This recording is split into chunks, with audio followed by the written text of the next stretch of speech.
आज 6 डिसेंबर अर्थात महापरिनिर्वाण दिन।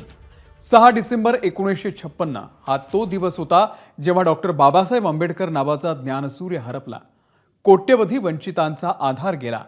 ज्या दिवशी बाबासाहेबांची प्राणज्योत मालवली तेव्हा ते दिल्लीमध्ये होते। दिल्लीतला तो क्षण, ते मुंबईमध्ये लाखोंच्या उपस्थितीमध्ये दिलेला अखेरचा निरोप।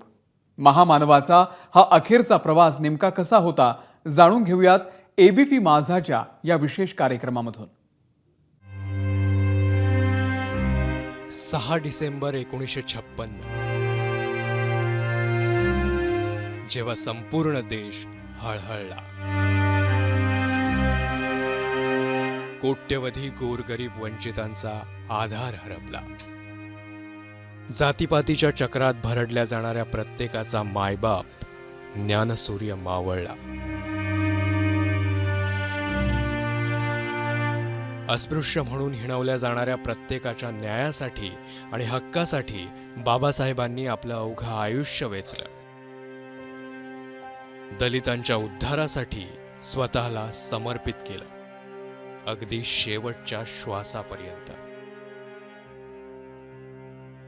नानकचंद्र तू संध्याकाळी त्यांचं ऑफिस संपल्यानंतर थेट बाबासाहेबांनी बोलावल्यानुसार 26 अलीपूर रोड नवी दिल्ली हे त्यांच्या घरी येतात।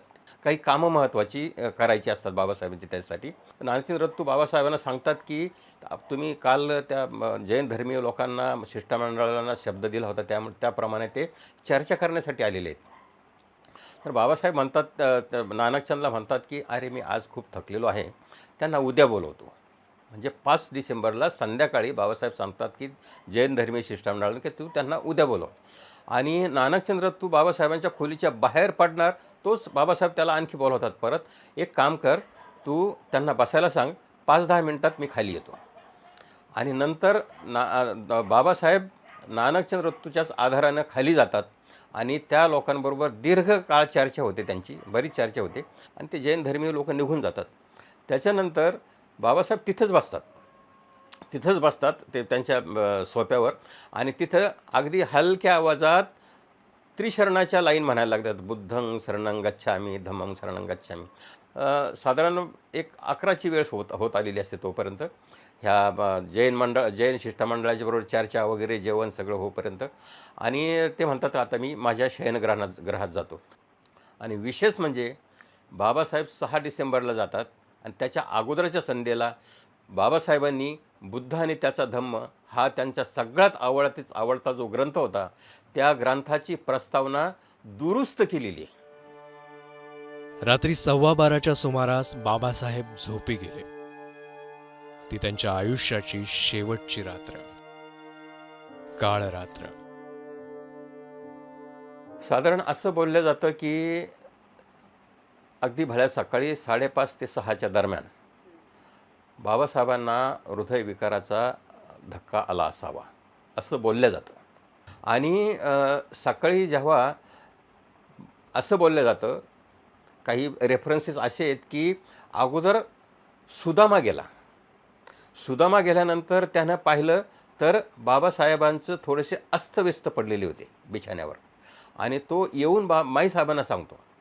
त्याच्या वेळेस गेल्या त्यावेळी ते असे पडलेले होते आणि मग त्यांनी त्या स्वतः डॉक्टर होता ना, मग त्याने हात वगैरे लावून पाहिलं वगैरे, मग त्या खाली आल्या आणि पहिल्यांदा रट्टूला फोन केला त्याने।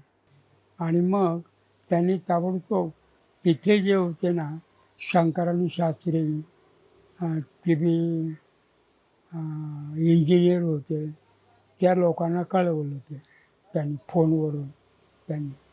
आणि मग ते साधारण 10, 10:15ला आले ते, हो। आणि मग त्यांना कळलं की बाबासाहेब एक्सपायर्ड झाले म्हणून। आणि मग त्यांनी ताबडतोब मुंबईला सिद्धार्थ कॉलेजमध्ये, नागपूरला, औरंगाबादला, इकडे त्यांनी ताबडतोब कळवलं आणि बाबासाहेबांचं निर्वाण झालंय म्हणून। बाबासाहेबांच्या अंत्यदर्शनासाठी तेव्हाचे पंतप्रधान पंडित जवाहरलाल नेहरूही पोहोचले। त्यांच्याच सांगण्यावरून बाबासाहेबांना शेवटचा निरोप त्यांच्या कर्मभूमीत म्हणजेच मुंबईत देण्याचं ठरलं. नेहरू आल्यानंतर ते बाबासाहेबांना म्हणजे तिथे बाबासाहेबांना पाहिल्यानंतर एकटक ते बाबासाहेबांकडे पाहत होते काही सेकंद. आणि ते पाहत असताना न कळत नेहरूंच्या तोंडून शब्द बाहेर पडले, धन्य धन्य त्या महापुरुषाची. बाबासाहेबांना उद्देशून शब्द बाहेर पडले, धन्य धन्य त्या महापुरुषाची. भारताच्या नभांगणातला आज एक दिव्य तारा निखळला आहे. आणि त्याच्यानंतर नेहरूंनी मग माईसाहेबांशी थोडीशी चर्चा केली. त्यावेळेस माईसाहेबांनी नेहरूंना सांगितलं की माझी इच्छा आहे की बाबासाहेबांनाचं अंतिम विधी हा सारनाथला व्हावा, कारण तिथे तथागतांचा गौतम बुद्धाचा पण शेवटचा विधी तिथे झालेला आहे.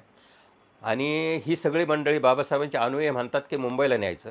तेव्हा नेहरू माईसाहेबांना म्हणतात की सारनाथला नेणं तुम्हाला खूप अवघड होईल. आणि त्याच्यानंतर ठरलं की बाबासाहेबांचा पुढचा विधी हा मुंबईलाच करायचा. आणि नेहरूने सांगितलं की विमानाची सोय मी करतो म्हणून. मी म्हणजे सरकार. आणि मग त्यांनी जगजीवनराम त्या खात्याचे मंत्री होते.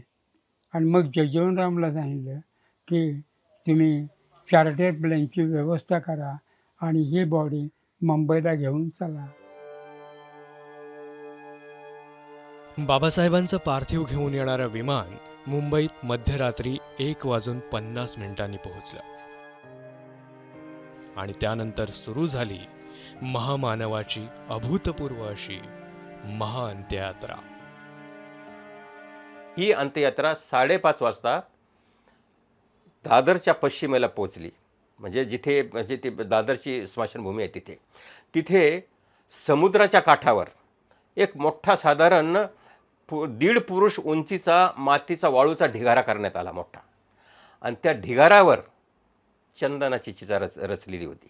आणि हे सगळं नभोवाणीवरून ह्या सगळ्या घडणाऱ्या गोष्टीचं बाबासाहेबांच्या अंत्ययात्रेचं वर्णन पु ल म्हणजे भाई करत होते. बाबासाहेबांना निरोप देताना फक्त दोघांनी भाषणं केली. एक म्हणजे दादासाहेब गायकवाड आणि दुसरे होते आचार्य अत्रे, ज्यांच्या भाषणातले ऐतिहासिक संदर्भ अतिशय महत्त्वाचे आणि मूल्यवान आहेत. ठिकाणी आनंद कौशल्यान यांच्या मार्गदर्शनाखाली हे सगळं चालू होतं. आणि तिथे पहिली श्रद्धांजलीची सभा घेण्याचं ठरल्यानंतर पहिलं बोलायला उभे राहिले ते दादासाहेब गायकवाड. दादासाहेबां बोलायच्या अवस्थेत नव्हते खरं म्हणजे, पण ते जेव्हा उभे राहिले तेव्हा दादासाहेब म्हणाले की सगळ्यांना माहिती आहे की 16 डिसेंबर 1956ला मुंबईमध्ये महालक्ष्मी रेसकोर्सला आपला हा दुसरा बाबासाहेबांच्या मार्गदर्शनानुसार दुसरा भव्य धम्मदीक्षेचा सोहळा होणार होता. परंतु तो नियतीने बाबासाहेबांच्या वर एक मोठं संकट आणल्यामुळे तो होऊ शकला नाही.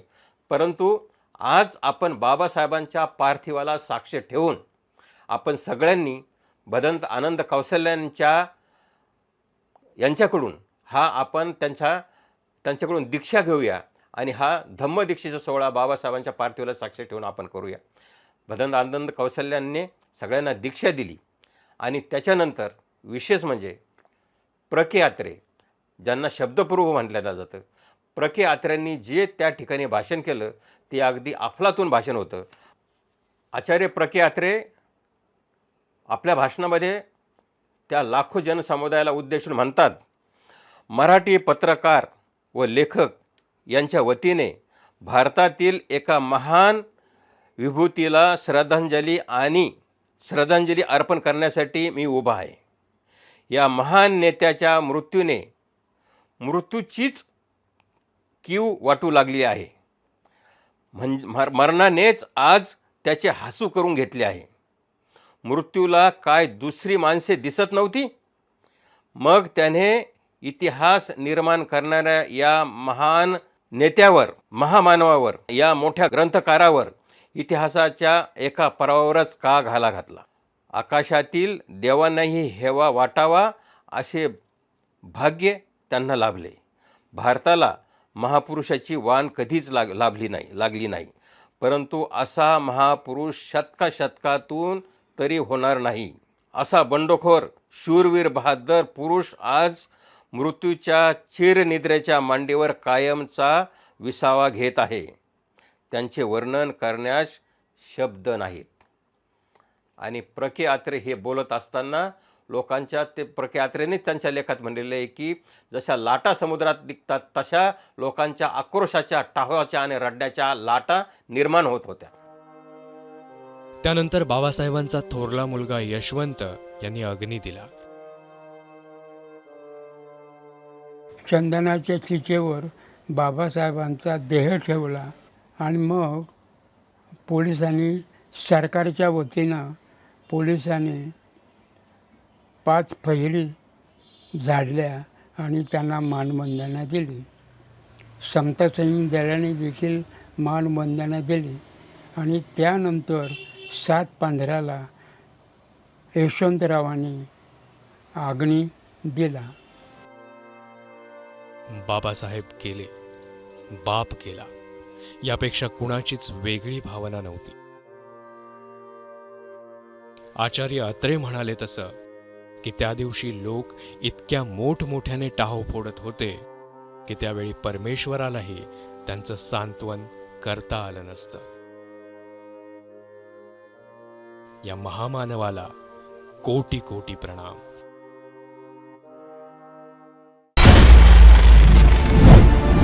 महानिकाला दिवशी सर्वाधिक पाहिलेलं चॅनल